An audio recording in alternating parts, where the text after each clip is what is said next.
Do not change your aim, change the approach. आपकी जो M है, एम्बिशन है, उसको बदलोगे ना तो कहीं नहीं रहोगे। अक्सर लक्ष्य बदलने वाले लोग भटकते हुए मिलते हैं और उनका कोई किनारा नहीं होता है।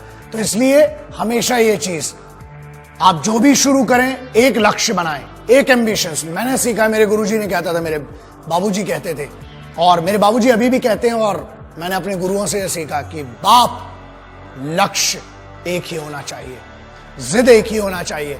When we are talking about aim, आपने बनाया ही क्यों अगर आपको इतना कॉन्फिडेंस नहीं था? इसीलिए रिसर्च कीजिए अपने एम को चुनने के पहले। लेकिन एक बार जो बन गया तो बढ़ चले हैं वो कदम, अब रुकेंगे नहीं। तो बस वैसा एटीट्यूड होना चाहिए कि हम तो घर से निकले ही थे बांधकर सर पे कफन, जहां हथेली पर लिए जो बढ़ चले हैं ये कदम। अरे जिंदगी खुद अपनी मेहमान, मौत की महफिल में है, सरफरोशी की तमन्ना अब हमारे दिल में है। वो एटीट्यूड कहाँ है? जवान हो यार, वो जवानी में रवानी कहाँ है? इस उम्र में जो बना लिया, एक बार एम बना लिया, उसके लिए मेहनत रोज करना है। रोजाना आपको मेहनत करना जरूरी है और उसके लिए तैयारी तगड़ी होना चाहिए। और तैयारी के लिए पता तो हो किस चीज की तैयारी करना है। एक दिन बॉलर बनना है, दूसरे दिन बैट्समैन, तीसरे दिन साइंटिस्ट, चौथे दिन डॉक्टर। लल्ला कुछ नहीं बनोगे, कंफ्यूज बनोगे, जूते पड़ेंगे घर में भी और बाहर भी। एक एम बनाओ और बस उसकी तरफ बढ़ते जाओ। रोज मेहनत करना जरूरी है दोस्त, क्योंकि बगैर मेहनत के ना कुछ नहीं मिलता। शॉर्टकट, हाँ, शॉर्टकट से क्या होता है कि आप शॉर्टकट से आप खुश हो जाएंगे थोड़े समय के लिए। याद रखना, शॉर्टकट कभी भी मंजिल तक नहीं पहुंचाता है। घूम फिर के आप फिर से हाईवे पे आ जाओगे, फिर बोलोगे कि टाइम वेस्ट हो गया। इसलिए वन सिंगल एम, रोज छोटे एम बनाओ।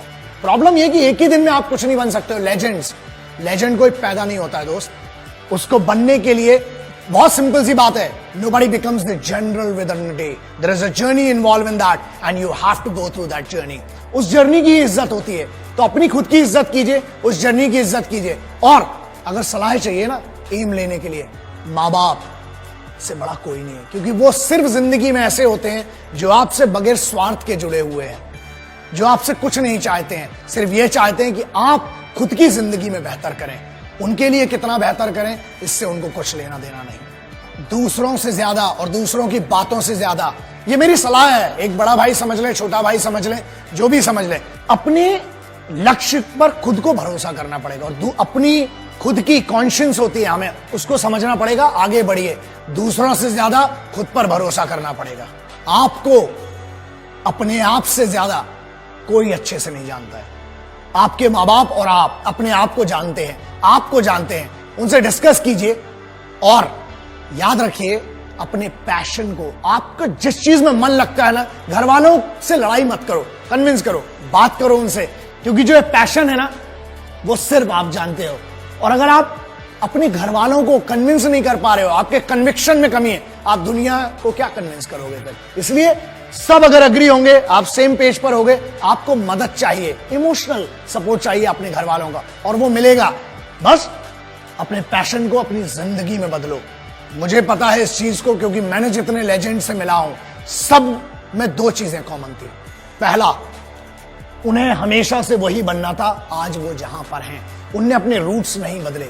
दूसरा, उन सब में एक चीज बहुत कॉमन थी, वो सभी बहुत डिसिप्लिन लोग थे और रोजाना वो अपनी छोटी छोटी मेहनत करते थे उस लक्ष्य की तरफ बढ़ने के लिए। इसलिए ट्रेनिंग करना बहुत जरूरी है और स्टे फोकस कैसे रहेंगे? सिंपल है, आंख बंद करके ध्यान करने से कुछ नहीं होता। बाबा बन जाओगे तिलक लगा के।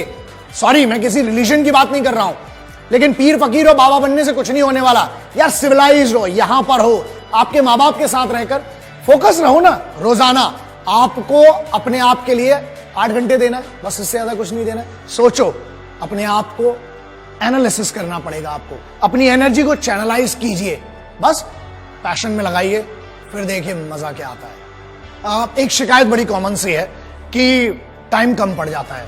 दुनिया में जितने बड़े लोग हुए हैं ना, 24 घंटे ही थे सबके पास, 32 घंटे, 36 घंटे और 40 घंटे। 40 घंटे वाले आदमी से मैं तो मिला नहीं। तो ठीक है, आपको टाइम मैनेजमेंट करना पड़ेगा। ठीक है, आप जितने बजे उठते हैं वो आपकी इंडिविजुअल चॉइस है। आप रात को 2 बजे सोते हो, आप 2 बजे उठते हो, ठीक है, दैट इज बैड, बट ठीक है, कई लोगों की लाइफ स्टाइल ऐसी, उनकी मजबूरियां भी हैं जो नाइट शिफ्ट में काम करते हैं। आप जब भी उठें ट्रेनिंग करें। दूसरा, एक बहुत सिंपल सी चीज है, जब ट्रैफिक होता है ना तो हॉर्न बजाने से कुछ नहीं होने वाला, और ना आप उड़ के जा सकते हो। स्पाइडर में ना असल में नहीं होते दोस्त, और अगर उड़ के जाओगे तो चालान भी लगेगा, पिटाई भी पड़ेगी। तो ट्रैफिक को दोष मत दो, कोशिश ये करो कि पहले निकलो। वक्त से पहले जब आप निकलेंगे तो आप जगह पर पहुंच जाएंगे। टाइम मैनेजमेंट, हर चीज का टाइम डिसाइड करना पड़ेगा आपको। बस टाइम डिसाइड कीजिए, आगे बढ़िए और कंप्लेंट्स कम कीजिए। सिपाहियों को अपने लक्ष्य का पता होता है। Being a simple son of this motherland, I have the responsibility to speak about our soldiers, जो सबसे ज्यादा मेहनत करते हैं।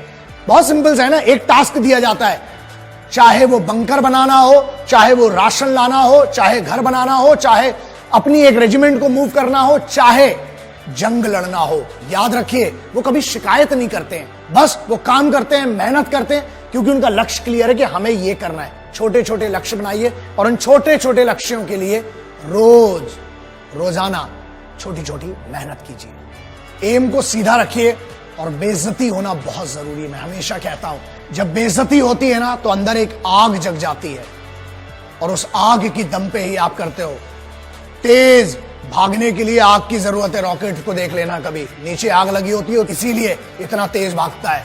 सो बेइज्जती, बस एक बात याद रखना, कभी ना कभी, कहीं ना कहीं आपको काम करना पड़ेगा अपने लिए, क्योंकि आपके माँ बाप की या आपके रिलेटिव्स ने कभी ना कभी, कहीं ना कहीं कुछ ऐसा कहा होगा जो बेइज्जत किया होगा।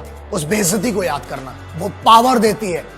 हमें एक फियर होना चाहिए, वो डर होना चाहिए हमें कि यार अगर मैं कुछ नहीं कर पाया तो मेरी फैमिली के लिए मैं रिस्पॉन्सिबल हूं। अपने परिवार के लिए उस बेइज्जती को सहन करो, और उन सभी लोगों को जिनने आप पर शक किया है, आपकी ईमानदारी पर शक किया है, आपके पेरेंट्स की परवरिश पर शक किया है, उनको साबित करो कि वो गलत थे और आपकी परवरिश बहुत अच्छी थी।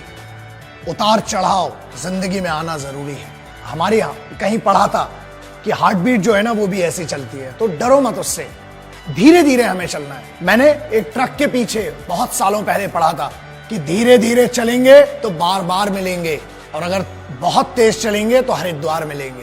तो याद रखना, हमें धीरे धीरे चलना है, और पहले मंडे आता है, फिर ट्यूसडे आता है, फिर दिन चलते हैं। डायरेक्ट संडे नहीं आता। हल्की हवा चलती है, उससे नींद आ जाती है पंखे की हवा में, ठीक है, लेकिन बहुत तेज हवा चलती है ना तो तूफान में घर भी उड़ा ले जाती है। इसलिए छोटी छोटी मेहनत करेंगे, छोटे छोटे एम बनाएंगे। जब कंफ्यूजन हो, पेरेंट्स के पास जाओ। अरे हर दुनिया के हर शास्त्र में लिखा है, इवन कुरान शरीफ में, मेरे एक यार ने बताया था मुझे कि एक फर्जंद की औकात अपनी वालिदा के सामने, वालिदा के सामने एक घायल परिंदे की होती है। पैरों में जन्नत बताई गई है। हर धर्म कहता है कि अपने माँ बाप के पास जाके सरेंडर कर दो, कोई भी प्रॉब्लम हो। मैं अगर आज आपके सामने खड़ा हूं ना तो ये मेरे बाबूजी हैं, ये मेरी माँ है, सिर्फ उनके कारण ही खड़ा हूं, और उनकी वो परवरिश है, उनकी वो छोटी छोटी चीजें हैं, वो याद रखता हूं, कोशिश करता हूं कि मेरे उस एक्सपीरियंस से शायद आपका भला हो पाए। और मेरे पिताजी की एक बड़ी अच्छी चीज है जो सीखी थी कि बुरे वक्त में सिर्फ दो ही चीजें काम आती है। पहला, अपने ही बाजुओं की ताकत, और दूसरा अपनी ही अकल।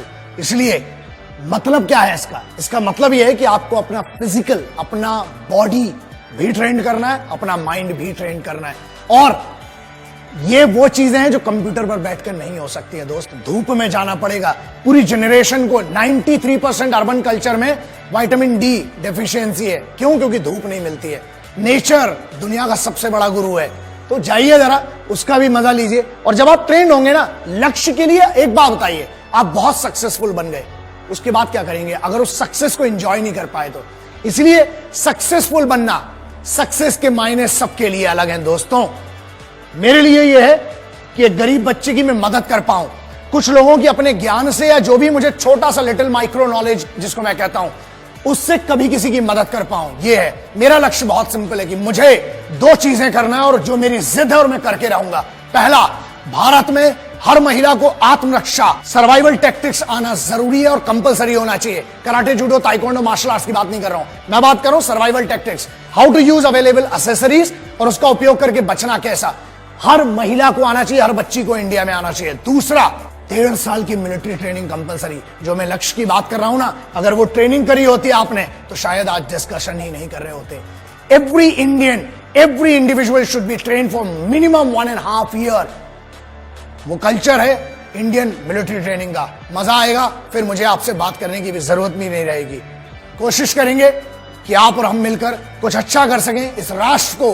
राष्ट्र क्या है दोस्तों, कुछ चंद लकीरें नहीं राष्ट्र कहलाती हैं।